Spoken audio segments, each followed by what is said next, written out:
All right, well, welcome to the show. The jury in the trial of former police officer Kim Potter really could be divided and maybe hung. They just broke for the night, and we'll tell you what it all means. But first, if you were watching MSNBC or CNN this afternoon, you saw them interrupt their broadcast with what they sold as big breaking news about their favorite topic, the January 6th investigation. We are following more significant breaking news just in. The January 6th committee is now looking to interview Republican Congressman Jim Jordan of Ohio. Got some breaking news from the January 6th Select Committee, just out with news about requesting information from Congressman Jim Jordan. House Select Committee investigating January 6th announced in the last hour they want to force or ask fierce Trump ally, Ohio Republican Congressman Jim Jordan, to voluntarily meet with the panel. Jim Jordan, call your office. So the breaking news is that a House committee is going to ask for testimony. Of course, on CNN and MSNBC, this month, that's par for the course. The two networks have taken any opportunity, no matter how small, to bring up January 6th and the commission. This month alone, those two networks have mentioned January 6th a combined 1,997 times. 1,997 times. That's this month alone. Divided evenly, that's 47 times a day, or just about once every half hour, all day, every day. Now, I want to be clear. January 6th was a really big deal. Horrifying. And I do think we need to know if any of our political leaders were behind it. I'll read the report. And I support throwing the book at anyone who committed violence that day to people and even property. And to those asking, yes, I said the same thing about the 2020 summer rioters. But this obsession with the smallest details, with every little nugget that comes from the investigation, who do they think they want to talk to? The breathless, hours-long coverage about a possible vote on a recommendation for a possible criminal charge for contempt of Congress. I'm not saying it's not news. I'm saying that the left-leaning media spend way too much time on the minutia of this committee, which is almost exclusively a Democratic-run investigation. What I really care about is January 6th, 2024. And I think many on the right aren't paying enough attention to the possible dangers looming. Look, I would be even more dismissive of this political look back at January 6th if the former president wasn't still perpetuating the same lies about the 2020 election.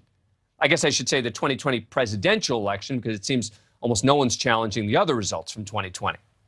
Now, earlier this week, former President Trump put out a statement saying that he plans to hold a news conference on the anniversary of January 6th. Quote, why isn't the unselect committee of highly partisan political hacks investigating the cause of the January 6th protest, which was the rigged presidential election of 2020?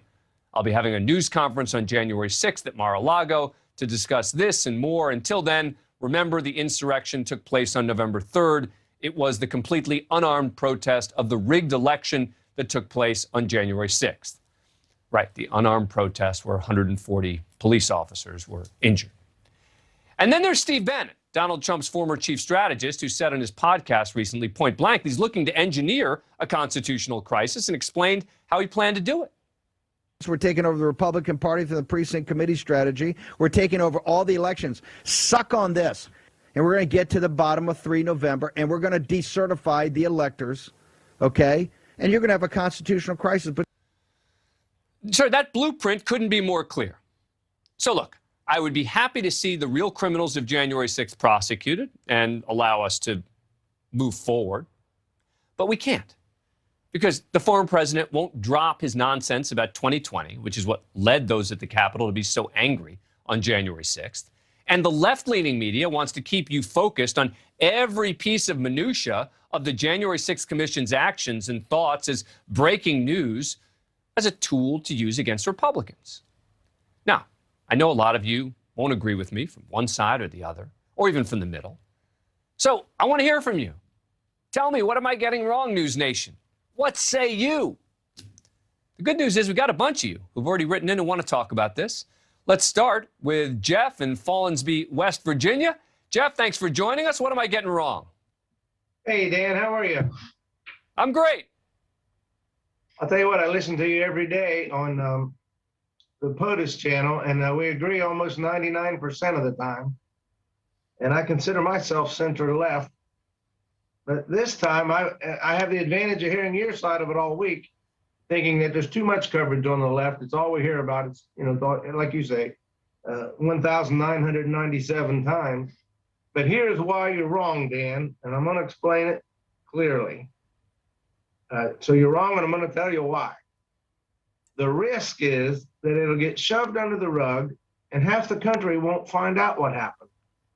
If you look at the election, pretty much half the country voted for Donald Trump, 74 million people.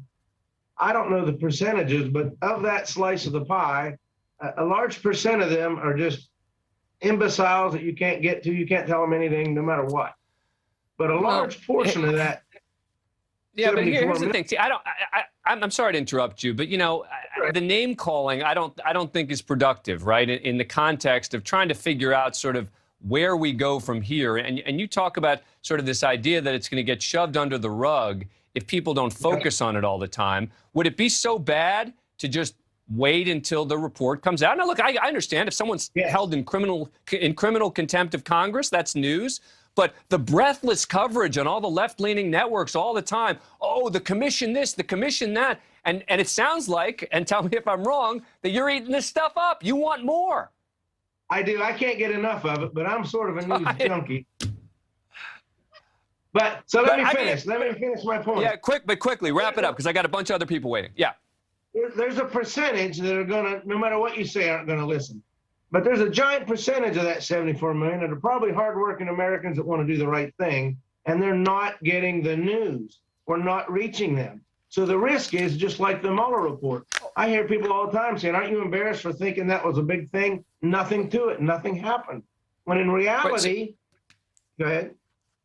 No, I was just going to say, but the idea that somehow you're going to get to these people by CNN and MSNBC going again and again and again is, of course, not the case. You're not going to be able to change any of the minds because MSNBC and CNN is constantly focusing on minutia from January 6th.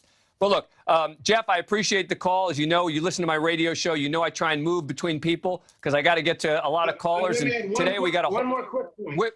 Quick. We have to reach those people. They're in a closed loop where they don't get this information. So somehow on Fox, they need to hear what really happened in this investigation. But just like the Mueller report where they don't really know. All right. Good luck, Jeff. Thank you. Appreciate you calling in. Thanks for listening. I appreciate the fact that you listen to the show. Let's go to Mark in Newport Beach, California. Mark, how you doing? What's going on? What am I getting wrong? Well, I think your prior guest from West Virginia has got a little bit wrong as well. And I think, the focus constantly on what is going on with the 6th is a frustration. I think the frustration really is that, we don't really hear what the conclusions are, like you said. So I agree with you on that point. But I do question, why is there the disparity? It's kind of sad that there's such a disparity and a bias and a hypocritical stance toward the people that participate in January 6th, and then the people that participated in the looting and robbing and burning that's occurred with the riots. Why are we not hearing about those people that have been arrested? Number one, I think that's a real key, because you've got people that have been in jail for a long time that are charged, and I don't think they're a flight risk, but we don't hear about what's going on. So we have to broaden the topic of what is really January 6th and what it's about. You're not going to find that on CNN and MSNBC. I mean, that's just, you've got such a small viewership there, and you've got a very biased viewership. So you need programs like yours, like Fox, like other more moderate than MSNBC certainly, and CNN, I would say, to reach people. You've got a young generation that don't tune in. They tune into headlines. They tune into Apple News And let me just tell you, Mark, that I agree with you with regard to anyone, and I've said this many times, anyone who was engaged in violence against people or property in connection with the summer riots or the Capitol should be charged, in my view. You may be surprised to know that there are a good number of people involved in the summer riots who are serving longer sentences than anyone who has been charged in connection with the Capitol. But That's look, good to hear. I hear your point. I hear your point. Your point is context. I'm sorry. You get the quick final word from you. You get the final word. And I just think our founding fathers would be just horrified the way the January 6th committee is approaching this. I think it's extremely political, extremely biased, and extremely hypocritical of Nancy Pelosi. The format, the composition of the committee, having two Republicans that really are Republican in name only. It's really a biased, improper investigation. Mark, you got the final word. Thank you so much for calling in. Really appreciate it. I enjoyed talking with you. Let's go to Chris from Pensacola, Florida. Chris, how you doing? What do you got? Hey, well, first, thank you for having me. Love the show. I think I have to respond to the first caller. I completely, and I have to say this because I'm registered independent, but lean center right, I would say. But I totally agree that those that the first level of people that touched an officer or broke windows, they should do jail time. The second level that just walked to the Capitol when the guards were there that didn't have any interaction with the things, they still probation I think is appropriate. And I think the egregiousness are the ones that never entered, like Owens from InfoWars or the DE agent or the Army officer that lost her career, who never even entered the thing. I think those may be a little bit egregious, but I just want to say that, hey, I'm for those that put their hands on an officer or property, I totally agree. Jail time is probably appropriate for those. The point that I called was yesterday when you said the whole text. I think getting text between reporter and congressman is news because you don't usually get that insight. Reporters' confidentiality is treated sacred, but whether they should have released it or not is besides the point. The fact they did release it, I think it's newsworthy. I think Fox universally condemned the protesters while still criticizing, as your last guest said, the commission were the first time in history they denied the minorities picks like Jim Jordan and Mr. Banks. I want to just explain. I'm sorry to interrupt you. I want to explain to people who weren't listening to my radio show what you were referring to there on the Fox text, that there was a claim that there was some sort of invasion of privacy in the release of those texts. And I pointed out that there were people on Fox who didn't complain about invasion of privacy when there were other texts that were released that weren't their own. I'm sorry. I just wanted to provide that context. I'm almost out of time here. Go ahead, real quick. Final thought. You got 15 seconds to give me the final word. I totally agree. I agree with that. I just whether they should have been released or not is different. But I don't think it's hypocritical to criticize the committee makeup while they were condemning the riots that happened. Thank you. Appreciate it. Thank you for listening. Thank you for watching. Let's go to Orlando, Florida, and Matt. Matt, how you doing? What do you got? Hi, Dan. Thanks for having me on. So I definitely agree with you. You hit the nail on the head as far as the committees and the partisanship.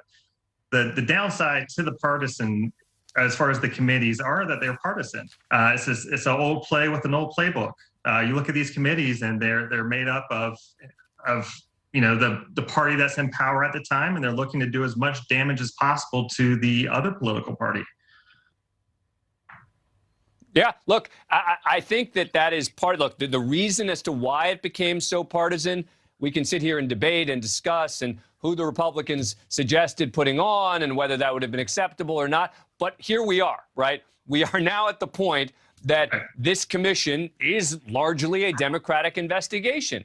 And I think that the media, in particular the left-leaning media, needs to better contextualize that in the context of their coverage. But I also, as I said at the beginning, think that the right-leaning media need to focus a whole lot more on the fact that Donald Trump is continuing to claim that the election was stolen. He is continuing to keep January 6th in the news. He's going to hold a press conference on the 6th to again claim the election was stolen. This is what got people so angry. So I do think that there's blame to be had on both sides here about January 6th. It is definitely being politicized in different ways. Thank you very much for joining us. I appreciate it. I'm out of time on this topic. But hey, this is great. I love talking to all of you guys about this because there's no right answers on a lot of this stuff. Your opinion is as valid as mine or anyone else's. That's why we're trying to do these segments where we have you guys weigh in on these hot topics. Coming up, the city of Philadelphia is facing a record homicide rate, and today, a U.S. congresswoman was carjacked at gunpoint at a popular busy park. This after the city's embattled DA said earlier this month that tourists should feel safe in the city. We'll go to Philly. Welcome back. We were just learning tonight about the carjacking of a sitting member of Congress this afternoon in Philadelphia. Democratic Congresswoman Mary Gay Scanlon was held at gunpoint as she walked to her car following a meeting at a city park in Philly. This is the city hit a record of 544 homicides with less than 2 weeks to go in the year, meaning probably more to come. Let's go right to Philly, check in with journalist Bruce Gordon. He's covered the city for nearly 30 years. Hey, Bruce, thanks for joining us. Appreciate it. What happened? My pleasure. Well, Congresswoman Scanlon had just wrapped up a meeting at Forest Park at one of the buildings at FDR Park around 2:45 this afternoon. Walking to her car by herself, two armed men approached, demanded her possessions, demanded her car keys. She gave them up readily, gave up her personal cell phone, her government issue cell phone, as well as the keys to her 2017 Acura. The men then took off, one in her stolen vehicle, heading for I-95, Interstate 95, which is right nearby, southbound, and the accomplice apparently in a second vehicle, an SUV, who was driving along with that first man. She was unharmed physically, but obviously a bit shaken up. She put a statement out this afternoon saying that she appreciated the efforts of the police who responded quickly. The two men involved in this are, at last report, still on the loose, apparently heading southbound from I-95, which is right near there. FDR Park is a large city park that sits right across the major intersection from the city's sports complex, where the football stadium is, the baseball stadium, the hockey and basketball arena. On a nice summer afternoon or a day of a ball game, it might be packed with people having a picnic out there, doing any one of a number of other things. On a chilly Wednesday in the middle of December, not many folks around there. And so it's entirely possible these two were among the few around that area. The mayor in Philadelphia, Jim Kenney, put a statement out this afternoon saying he was appalled by what had happened. I'll read a little bit of the statement. Everybody deserves to feel safe in our city. And sadly, as we know, that hasn't always been the case this year. It's disheartening and, quite frankly, infuriating that criminals feel emboldened to commit such a reckless crime in the middle of the day in what should have been a place of tranquility and peace, one of Philadelphia's beautiful parks. So the mayor putting that statement out this afternoon. This comes on the heels of the district attorney in Philadelphia, Dan, as you well know, having to walk back comments that he made recently saying, look, we're not in a crisis here. This is not a crime crisis going on. Had to walk back those statements. It came across as being deaf and frankly rather clueless. And this, again, on the heels of those record-breaking murder numbers.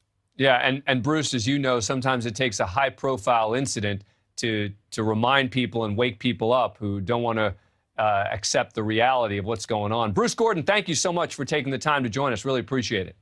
My pleasure. Coming up, Joy Reid slamming Fox News is nothing new, but her latest comments cross a new line. And what's even worse, a well-respected historian got down in the mud with her. Up next. Time now for our Mediaite Moments. We check in on the day's bias, buzz, and bull in the world of cable news and beyond. One thing we know is that MSNBC loves President Biden, even if he isn't far left enough for some hosts like Joy Reid. God bless Joe Biden for him. He's not perfect. You know, there are a lot of things we can complain about President Biden, but he actually is a caring human being who does want the whole country to survive this.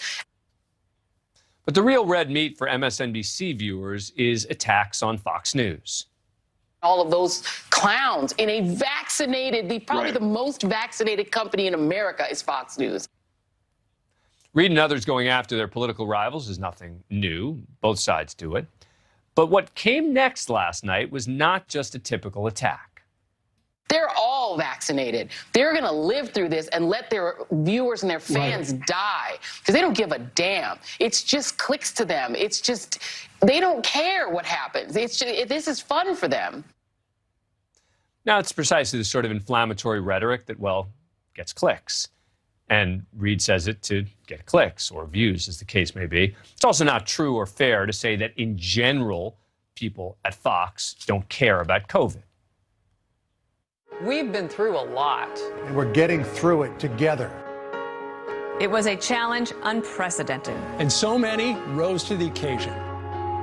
Now, with the end in sight, we hope. We have to keep up the fight. Wear a mask, distance where possible. And if you can, get the vaccine. America, we're in this together. This is the problem with sweeping generalizations. Not everyone at Fox is to blame. Some have made outrageous comments, but it's not all the, quote, clowns at Fox News. Even more stunning was watching noted presidential historian Michael Beschloss get into the partisan bickering game. Hundreds of thousands of people supposed to die to undermine Joe Biden and help the Republicans. That's about what this is getting. It's what they think. Yeah, they're like, let them die. If it gets them power again, they'll let as many people die as they're going to die. They don't care. But that's not the worst of it. Earlier in the show, Beschloss said or didn't say this. And I hate to mention the unmentionable 45th president, and I will not mention his name, but think what this would have been like a year ago. An award-winning and best-selling presidential historian refusing to say the name of a former president to appease a progressive cable news host and, maybe get more airtime?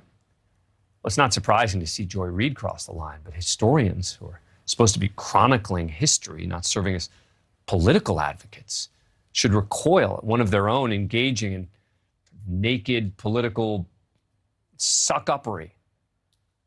That's our wrap-up of the day's media bias. Buzz and the Bull. Still no verdict in the trial of former police officer Kim Potter. Is that good news for the defense? Are we heading towards a hung jury? That's up next. Day 3 of jury deliberations in the trial of former Minnesota police officer Kim Potter is over. Ended about an hour or so ago, and still no verdict. Yesterday, the jury indicated a potential deadlock, asking the judge what they should do if they cannot come to a consensus. The judge telling him to continue deliberating. Today, not a peep from the jury. Potter shot and killed 20-year-old Dante Wright in April after seemingly mistaking her handgun for her taser. Wright was pulled over for an expired tag, then officers realized he had an outstanding warrant for a weapons violation. They tried to arrest him. He resisted. Here's the moment of the shooting and Potter's reaction that was critical in the trial.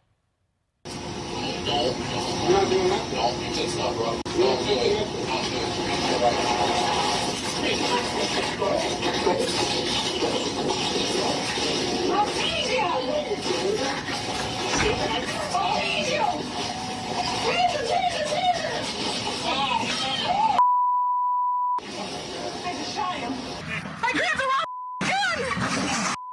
I shot him! Oh my God! Oh my God! Oh my God!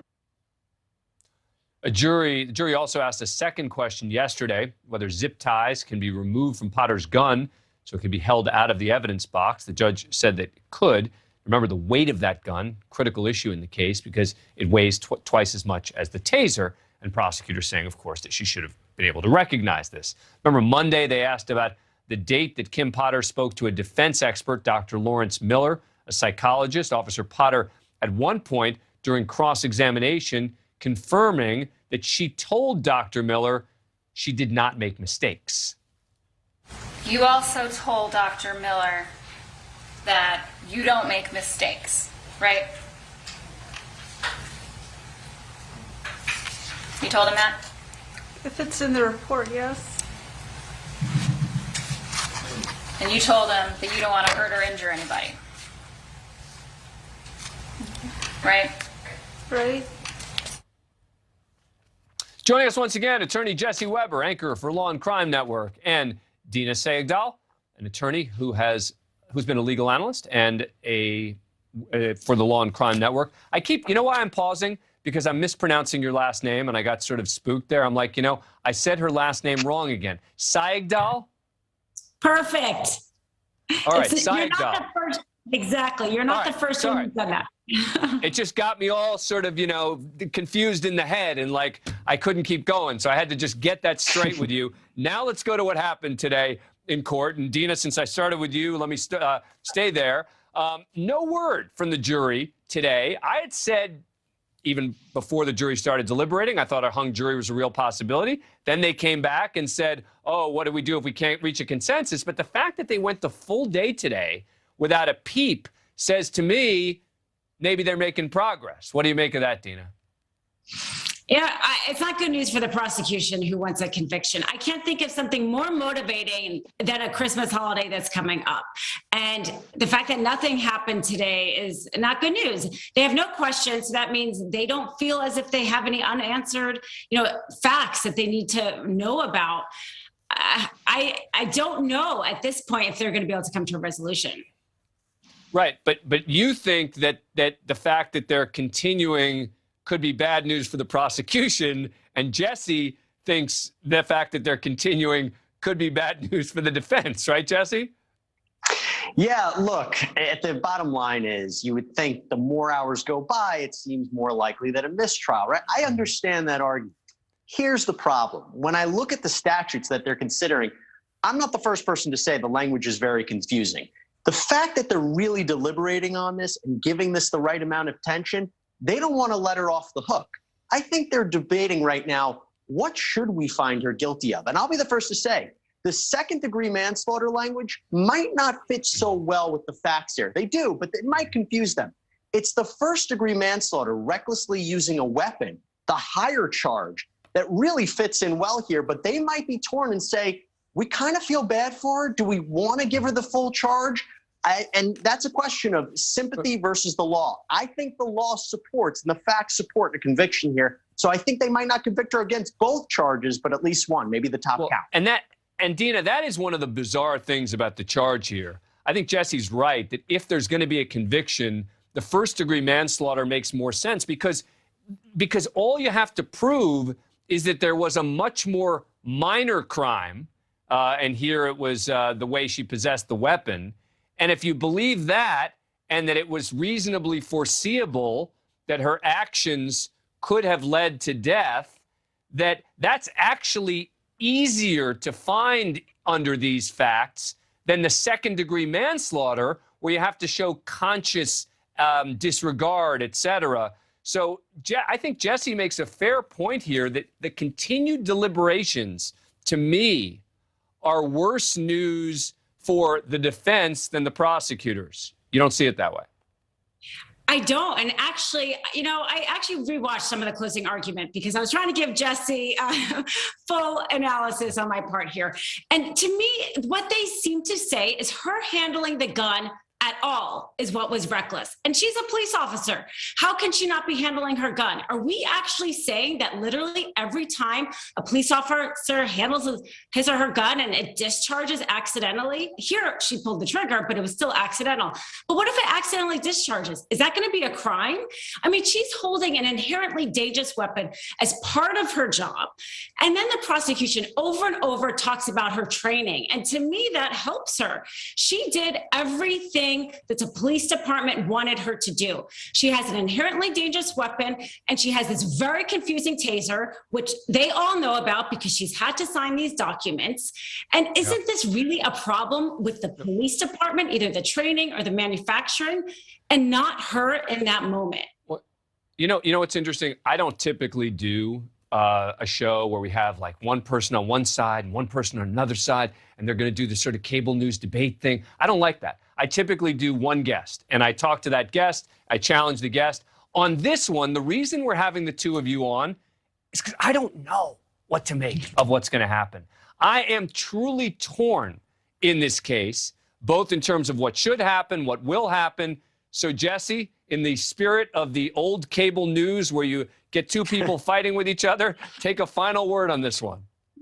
Yeah, I totally hear you. And I hear what Dina's saying. I totally respect her opinion. The only problem is this is not an accidental discharge where someone sneezed and the gun went forward. It's not like the Alec Baldwin situation. Don't even want to get into that. She made a conscious choice to reach for her belt, to take out a weapon and use that weapon against Dante Wright. The fact that she mistakenly took out the gun and not the taser, that's the whole case right there, in my opinion. Right. It's not like she fell and the gun went off. She made a choice, and that's the problem, in my opinion. And look, I've said I thought there was going to be a hung jury. I do think that if there is a verdict, that probably would be more bad news for the defense than for the prosecution, aka also known as that there could be a conviction. I don't know. I don't know. I don't know.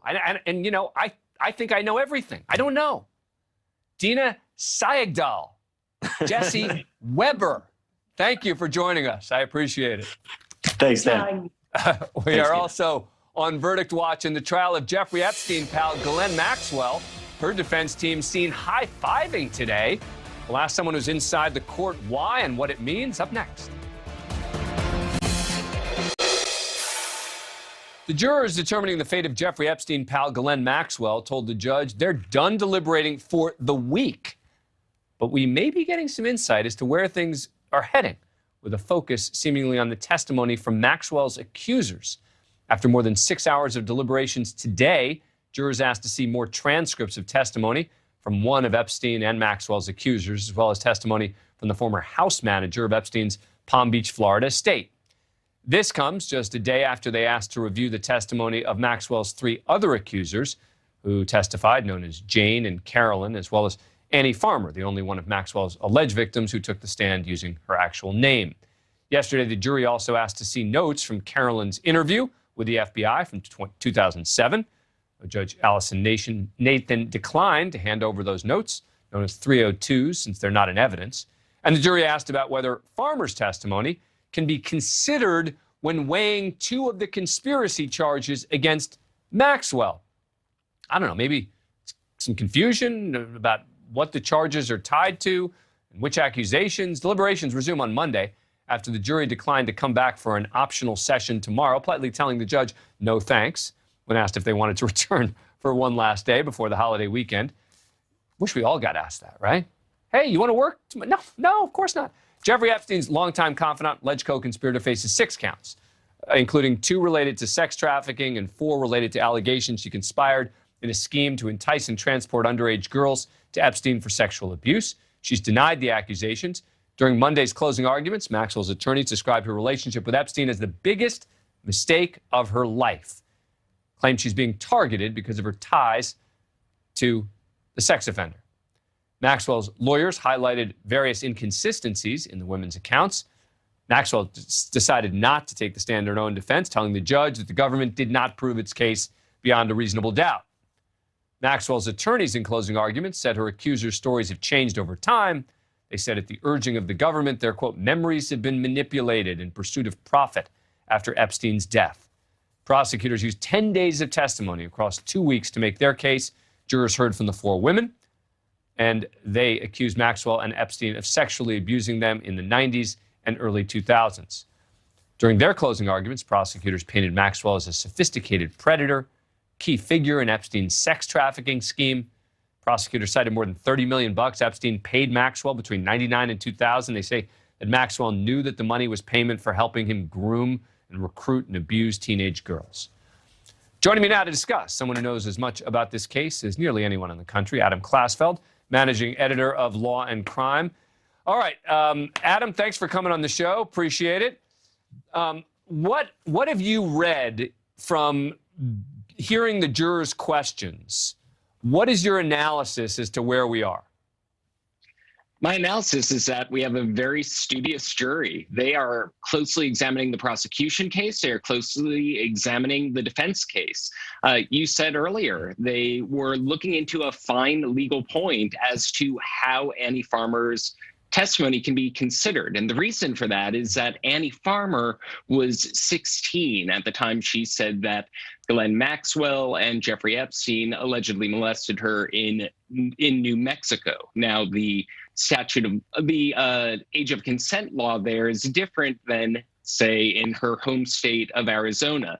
These are, because of that, they got a jury instruction on that.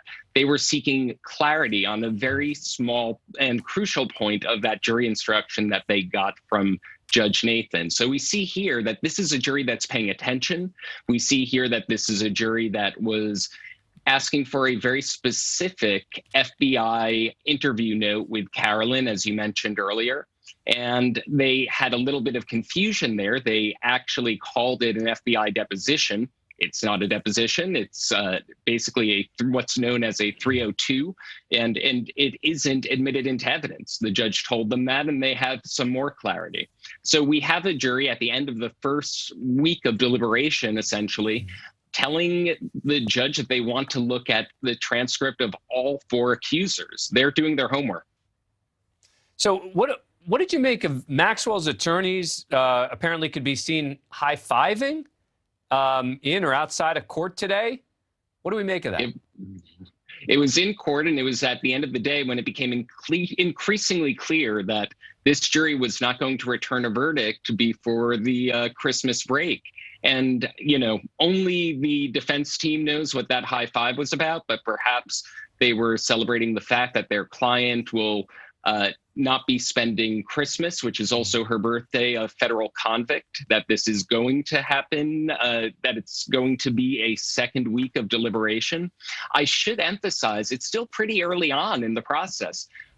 Harvey Weinstein deliberations took longer. El Chapo deliberations took longer. People in the press room were really working out. The Victoria Bekempis was doing some of these calculations. And so it's early on in the process, and they are working and scrutinizing the evidence.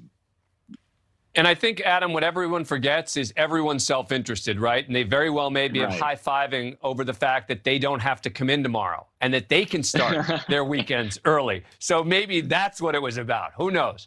Adam Klapfeld, keep up the great work. We'll continue to read and have you back on. Appreciate it. Thank you very much for having me. Coming up, a man harassing neighbors with a rifle leads to a full-blown SWAT situation, and that man firing at officers. This is insane security and body cam video. It is coming up next. We are on scene tonight with body cam video from the Charleston, South Carolina Police Department. This is the terrifying 911 call as a man threatened his neighbors across the hall from his apartment. My neighbor was just standing outside harassing us. He was just knocking on our door, trying to open the door, so nothing big at first. But now he's standing outside of his apartment. He's actually our neighbor across from us, and he's waving a really big gun. It looks like an AK-47 or of some sort, and I do not feel safe. The whole gun is probably almost as tall as he is. And every night, every single night, he knocks on our door a couple times, and we just ignore it, and he goes away usually. But this time he's not gone away. He just keeps making threats. He keeps saying that he's going to come in the apartment. He's going to sit outside the building. He's just going to go in. I'm not going to shoot. Just come out. The complex's manager also called 911 as the women in the apartment recorded video of the suspect, George Sainer, through their door's peephole. Bro, let me see you out. I'm going to run you. You better stay in your apartment, homie. Officers on scene realized they dealt with this suspect before. As police set up a perimeter, they heard Sainer fire a gunshot. The SWAT team and crisis negotiators were called in with a marksman in the woods behind the apartment building.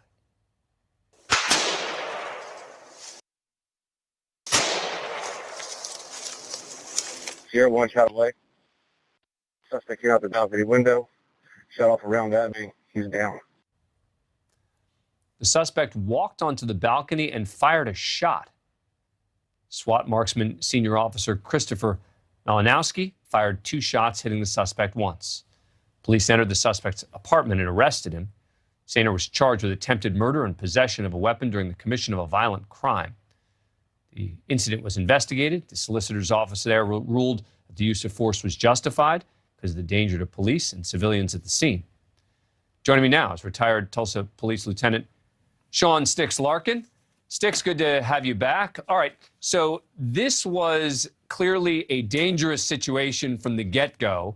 The officers know this guy from previous incidents. Talk to us about what they do at the outset. Well, even before I get to that, Dan, I want to say that's a great thing I think about these segments we do is you're showing all the different types of calls police across this country go to daily. And you also get to see how fast the decision has to be made by these officers. But as far as the officers going there and setting up on this, they do what's called a contain and call out. And they've called their SWAT team out. I'm guessing it's probably a part-time team there in that area, like most departments across the country. And so they're going to set up with their arrest team. You know, if the guy comes out, who's going to take him into custody? And they want to prevent him from escaping outside of their perimeter. And as we know, they also set up a marksman directly in the woods behind it. Something I want to point out, though, is the suspect is armed with a rifle, a shoulder-fired weapon, and he actually has what's called high ground. So he's at an advantage over the officers where he can look out into the woods and actually see the marksman that's out there. And so then the shot is fired, which I would think that because they dealt with this guy before, that probably was a surprise to officers that he fired at them. Yeah, you know, every time we go to these calls, especially in any decent-sized agency across the country, the dispatcher puts everything into the system, and it's a log that's permanently kept in there about an address. So even if an officer is going to another house down the street, the officers get a warning, hey, be aware at this house down here, this guy's been known to pull out guns on, you know, people or police or something like that. So that type of intelligence is very, very important to us. You know, and it gives us different options on how we're going to approach a situation like this. Based on these facts, I would have said that this might have been a guy who wanted to get shot by police, except that the way he was harassing his neighbors didn't initially indicate that, right? I mean, typically in these cases where someone's trying to get killed by police, it doesn't start like that. Yeah, correct. You know, they're going to go out and commit a crime, or they're going to go out in public with with their weapon, or they're going to confront police. And, you know, some of the video we don't have here on air that I've seen is, I don't know if this guy is intoxicated, under the influence of drugs. I mean, he had very slurred speech when he was talking to the young ladies that are terrified inside their apartment. So I don't actually think his intent was on to get shot by the police, but his actions resulted in that. Well, absolutely. I mean, that's, you know, and that's why this was investigated, and I'm not surprised at what the result of that investigation was. Sean Sticks Larkin, thank you. Appreciate it as always. Always, Dan. That does it for us tonight. Remember, we're going to keep trying to do these segments where you guys come on and talk to me, debate me, teach me. NewsNationNow.com/DAL. Does it for us tonight. NewsNation Prime starts over. Thank you for watching. Click the red subscribe button below so you can get more of NewsNation's fact-driven, unbiased coverage.